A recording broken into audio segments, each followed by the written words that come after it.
pemimpin. Sebelumnya kami akan menjelaskan dilema etika. Dilema etika itu adalah situasi di mana seseorang harus memilih antara dua pilihan yang keduanya benar secara moral tetapi bertentangan. Dilema etika juga dikenal sebagai paradoks etika atau dilema moral. Baik, selama ini bagaimana Ibu dapat mengidentifikasi kasus-kasus yang merupakan dilema etika atau dilema moral?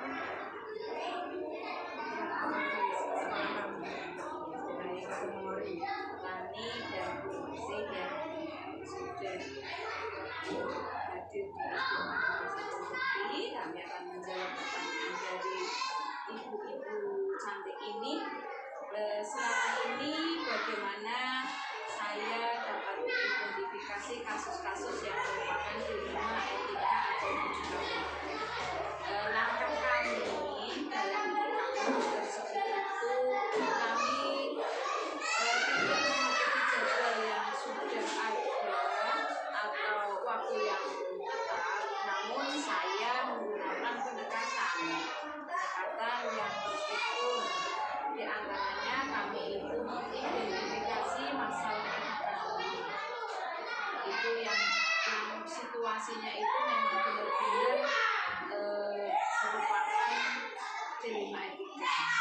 Saya melihat apakah ada konflik antara nilai-nilai atau prinsip-prinsip yang saling bertentangan. Kemudian kami mengumpulkan fakta.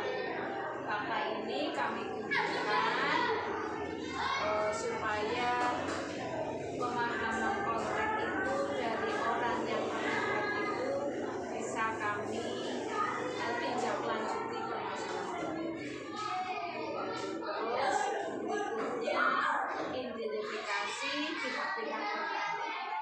Di antara dua tersebut kami identifikasi siapa yang akan dipengaruhi oleh keputusan tersebut serta bagaimana dampaknya terhadap setiap pihak yang mengalami. Kalau sudah dikumpulkan bukunya, kemudian mempertimbangkan prinsip-prinsip etika. Di mana saya menggunakan prinsip etika itu supaya keputusan yang saya ambil itu bersifat adil, tanggung jawab, jujur, dapat dipertimbangkan opsi-opsi yang ada.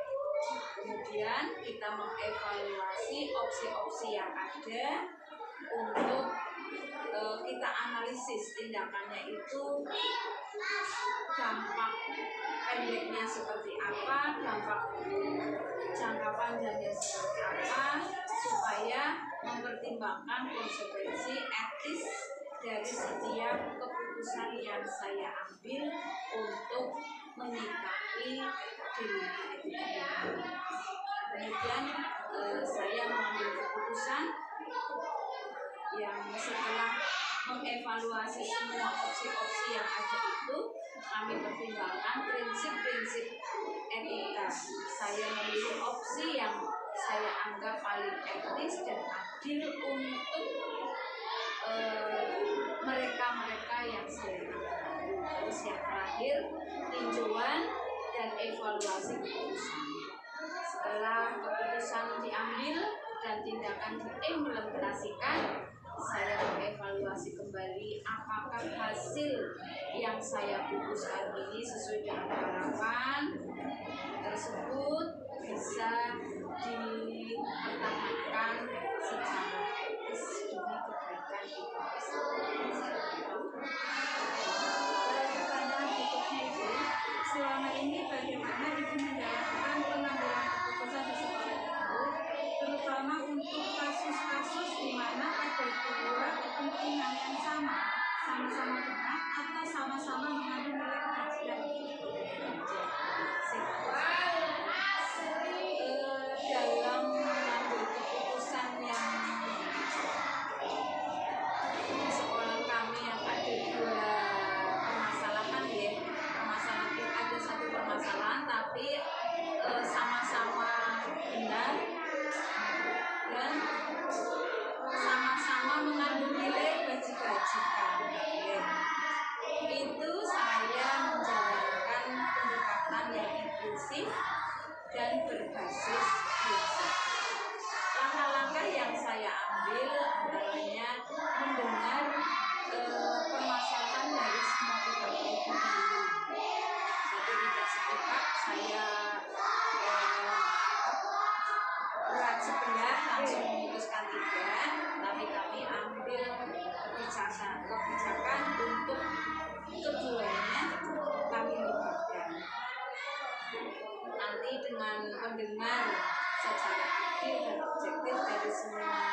berkepentingan memastikan bahwa setiap pihak merasa suaranya terdengar.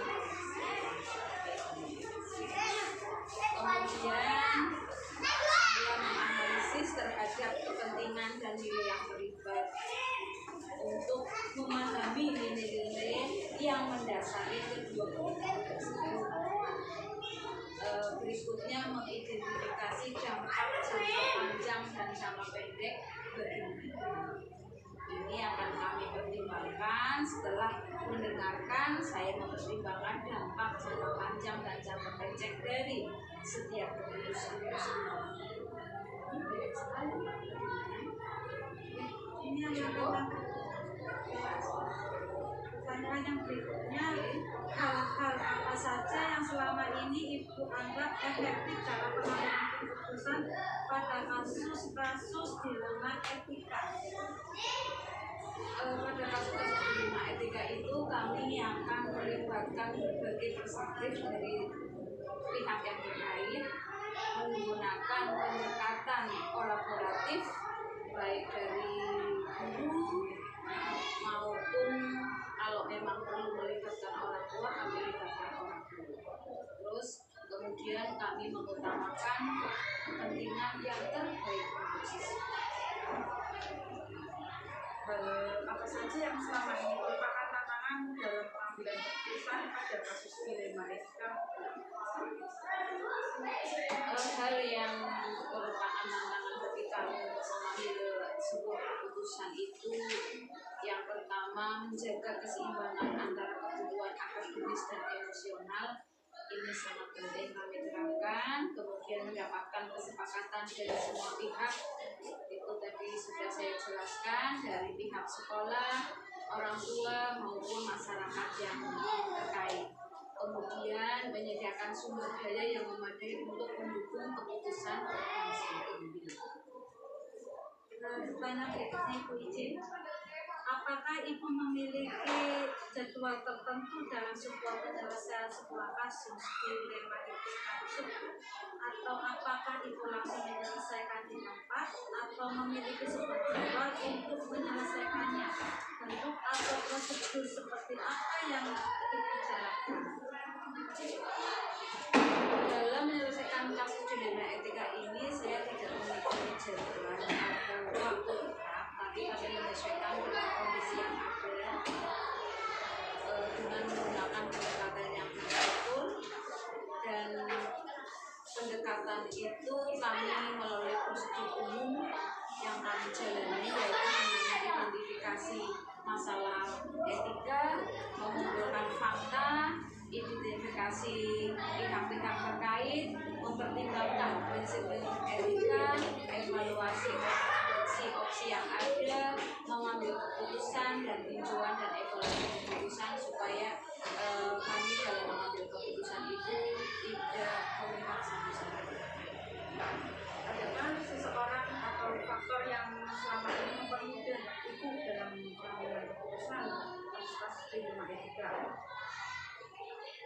Kami dalam mengambil keputusan dalam kasus-kasus dilema etika ini, yang pertama adalah konselor sekolah. Terus berikutnya kerjasama dengan orang tua siswa dan kolaborasi dengan rekan sejawat, sehingga kami bisa bekerja dengan rekan yang pernah menghadapi situasi serupa. Kami bisa sharing untuk mengatasi hal tersebut. Dari semua hal yang telah disampaikan oleh Ibu, pembelajaran apa yang dapat Ibu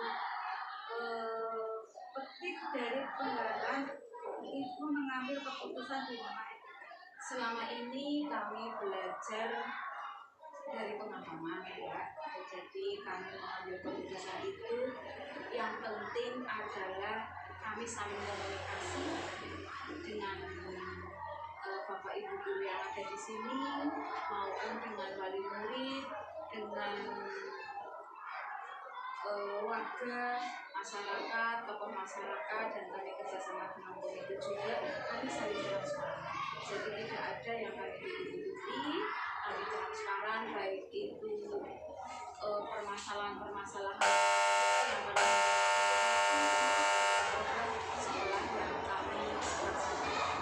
Terus berikutnya kami mengutamakan kepentingan yang terbaik untuk siswa.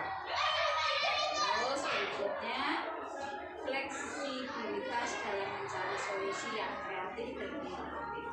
Ini semua kami lakukan untuk kenyamanan kita bersama dalam pembelajaran di Kedai Memori, supaya anak-anak dan bapak ibu guru di sini merasa nyaman.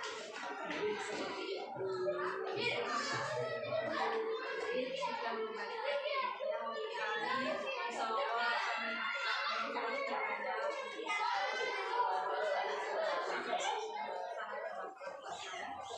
dan jadi serangkaian menerapkan yang dimana itu dalam aplikasinya tidak sangat berat sekali dan membantu semua kita dalam analisis dan mengutamakan atas kepentingan semua kita dan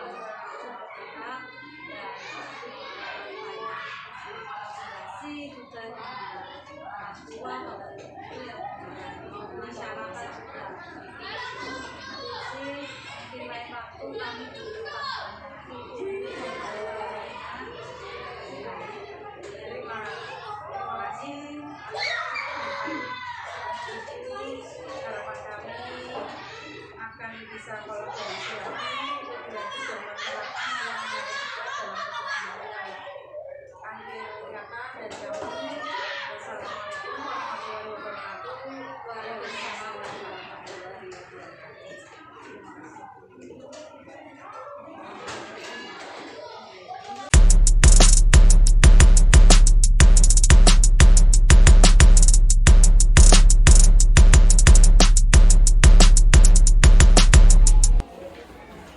Bismillahirrahmanirrahim. Assalamualaikum warahmatullahi wabarakatuh. Waalaikumsalam warahmatullahi wabarakatuh. Dengan Ibu Siti Sumaros selaku Kepala Sekolah SDIT Buahati Kecamatan Pemalang ya. Bagaimana kabarnya Ibu hari ini? Alhamdulillah sehat. Alhamdulillah. Sebelumnya perkenalkan, saya Lani Haryani Mulyono, CGP Angkatan 11 yang bertugas di SD Negeri 01 Mengori di bawah bimbingan fasilitator kami Bapak Elvin Nur dan pengajar praktik kami Ibu Emi Vandari. Ngapunten Ibu, tujuan saya di sini untuk memenuhi tugas CGP Angkatan 11 pada modul 3.1 Ibu, tentang pengambilan keputusan berbasis nilai-nilai kebajikan sebagai pemimpin. Sebelumnya saya akan sedikit menjelaskan apa itu dilema etika. Dilema etika yaitu situasi di mana seseorang harus memilih antara dua pilihan yang keduanya benar secara moral tetapi bertentangan. Dilema etika juga dikenal sebagai paradoks etika atau dilema moral. Nah, Ibu selama ini bagaimana Ibu dapat mengidentifikasi kasus-kasus yang merupakan dilema etika atau bujukan moral, Ibu? Untuk mengidentifikasi kasus apakah itu masuk dilema etika atau bujukan moral, biasanya dengan cara memperhatikan situasinya. Jadi kalau yang saya paham itu, jika dilema etika apabila kebenaran terus kebenaran, kemudian kalau bujukan moral itu sudah jelas kebenaran versus kesalahan. Kalau yang mengandung dilema itu kalau kebenaran lewat kebenaran, maksudnya tidak ada pilihan yang salah, benar semua. Nah itu yang perlu effort yang luar biasa untuk menangani kasus-kasus yang dilema etika. Biasanya dengan cara tadi identifikasi awal, memahami situasinya dulu. Secara keseluruhan ya Bu. Selama ini bagaimana Ibu menjalankan pengambilan keputusan di sekolah Ibu, terutama untuk kasus-kasus di mana ada dua kepentingan yang sama-sama benar atau sama-sama mengandung nilai Iya. kebajikan. Itu yang dimaksud dilema etika tadi nih. Biasanya kalau di SDIT itu kalau ada kasus seperti itu, maka saya akan melibatkan semua pihak yang terkait. Jadi tidak mendengarkan dari satu sisi. Kalau hanya mendengarkan dari satu sisi, nanti khawatirnya keputusan yang diambil itu berat sebelah. Jadi kami memanggil semua pihak yang terkait agar saya dalam hal ini sebagai pimpinan bisa mendapatkan gambaran utuh atas suatu kasus seperti itu. Pihak terkait itu siapa saja Bu? Biasanya guru jelas, kemudian Guru kelas nih berarti. ya tergantung kasusnya. Oh iya tergantung kelasnya. Jika kasusnya itu laporan dari orang tua, misalkan orang tua ada yang protes atau apa tentang anaknya di sini, nanti kami memanggil wali kelasnya, kemudian juga anaknya yang tadi disebutkan namanya, ya. Orang tua, siswa, guru, dan juga sebetulnya sebelum larinya ke saya itu ada tim yang menangani terlebih dahulu, tim kesiswaan. Oh tim kesiswaan ya, kalau di sini ada timnya ya Ada tim Bu. kesiswaan, di dalamnya ada guru BK-nya. Sebagai konselor ya Bu. Sebagai konselor, BK ya, tersebut. betul. Ya, sebelum Oke. nantinya ke ibu ya. Oke, Seperti itu. Terus langkah-langkah atau prosedur seperti apa yang biasanya Ibu lakukan selama ini? Langkah-langkahnya Ibu bisa dijelaskan? Oke, pertama-tama identifikasi dulu permasalahannya apa. Oke, kemudian mengumpulkan informasi agar saya mendapat gambaran utuh atas sebuah kasus. Kemudian melibatkan pihak-pihak yang terkait. Kemudian nanti kita bermusyawarah untuk menuliskan opsi-opsi solusi. Nah, di antara opsi-opsi solusi kita pilih solusi yang terbaik, yang jelas berbasisnya itu berpihak pada murid, sesuai dengan filosofi Belajar dihajar dengan Terus biasanya yang sudah terjadi itu ini Bu, sebelum sampai ke panjenengan, apakah itu kadang sudah kasus tersebut sudah terselesaikan, apa pasti nanti berujung sampai ke kepala sekolah Bu? Nah, alhamdulillahnya kasus yang masuk ke saya itu hanya beberapa. Biasanya sudah selesai di tempat kelas, alhamdulillah. Berarti sudah sukses di tim kesiswaan tersebut ya Bu? Hal-hal apa saja yang selama ini Ibu anggap efektif dalam pengambilan keputusan pada kasus dilema etika? Kalau melibatkan berbagai itu pihak itu efektif sekali. Jadi kalau kita melibatkan banyak pihak kan nanti saya ini jadi punya gambaran yang jelas, itu tidak ada yang pecah, tidak ada yang potong, ya. Itu efektif sekali. Kemudian kolaboratif ya. Kemudian tadi berpihak pada murid, Kolaboratif antara yang tadi Ibu sebutkan dari Ya, betul. orang tua, Ya. guru kelas, tim kesiswaan, Ya. dan tim dari BK gitu. efektif jika mereka itu betul-betul bisa diajak kerjasama. Misalnya kalau ada yang pihak yang enggan untuk menganggapnya ini bukan masalah, itu lengkap di situ. Oh, ini.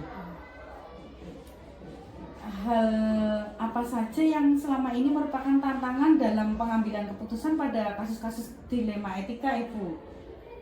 Yang merupakan tantangan? Tantangannya kalau saya itu kadang menjumpai adanya pihak-pihak yang kurang terbuka, ada yang ditutup-tutupi, itu tantangannya.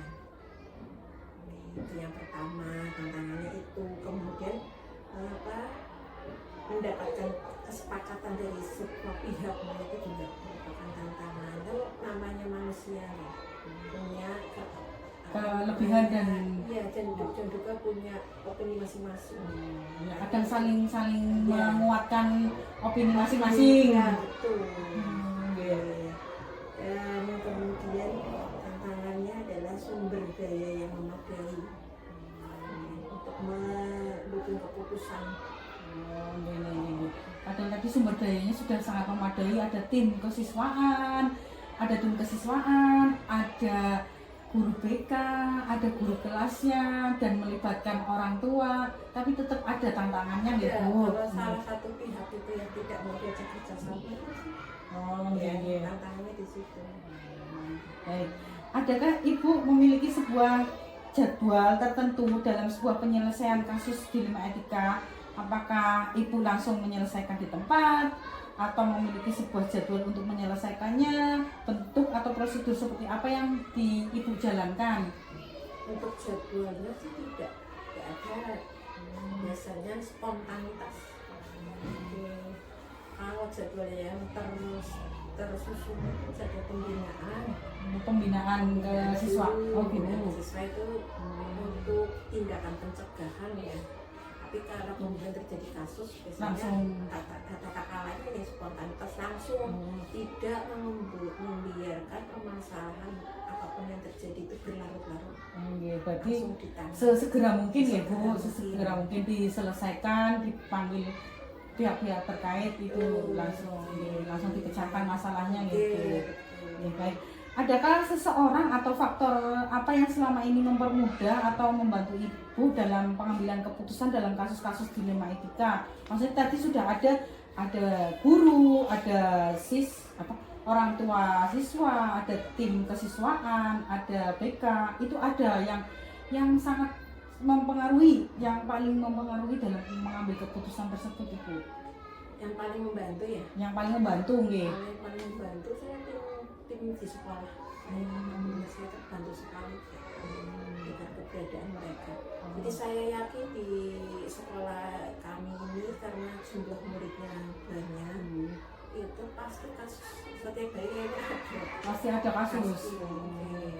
Nah, buktinya nanti di akhir kadang-kadang ketika saya cek buku kasus di setiap kelas ada banyak, tapi yang masuk ke saya kalau paling kapan nanti itu tandanya guru-gurunya alhamdulillah sudah bisa menyelesaikan. Berarti ini Bu, kasus-kasus kecil berarti termasuk kasus-kasus kecil. Berarti yang sampai dengan Ibu termasuk kasus-kasus yang besar yang penanganannya butuh ada pihak lagi. Tadi kan sudah ada guru kelas, orang tua, tim kesiswaan, guru BK, kan kepala sekolah belum ada. Nah itu kalau sudah sampai ke Ibu berarti yang kasus menurut di sini kasusnya besar gitu Ibu. Dari semua hal yang telah disampaikan, pembelajaran apa yang dapat Ibu petik dari pengalaman Ibu mengambil keputusan dilema etika?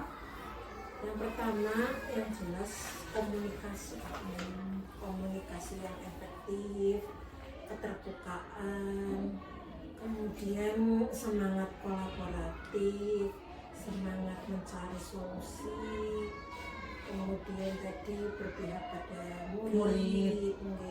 Itu yang menurut saya hikmahnya itu menggarisbawahi poin-poin tadi itu penting. Fleksibel juga. Baik, berarti saya simpulkan ya Bu, kesimpulannya di sini mempertimbangkan keseimbangan antara kebutuhan akademis dan emosional serta memastikan bahwa mendapat dukungan yang memadai untuk tumbuh dan berkembang secara holistik, yaitu tadi dukungan dari awal itu orang tua, guru kelas, tim kesiswaan, guru BK, nanti kalau sudah besar baru kepala sekolah. Dengan pendekatan kolaboratif dan fokus pada nilai-nilai kebajikan diselesaikan dengan bijak, memberikan manfaat terbaik bagi semua pihak yang terlibat ya Ibu. Baik, ini cukup sekian dari saya. Terima kasih atas waktu dan partisipasi Ibu. Semoga saya berharap bisa berkolaborasi lebih lanjut dalam menerapkan etika kepemimpinan ya Ibu. Terima kasih waktunya Bu. Ya, sukses Mbak Ani. Ya, dari saya cukup sekian. Wassalamualaikum warahmatullahi wabarakatuh. Waalaikumsalam warahmatullahi wabarakatuh.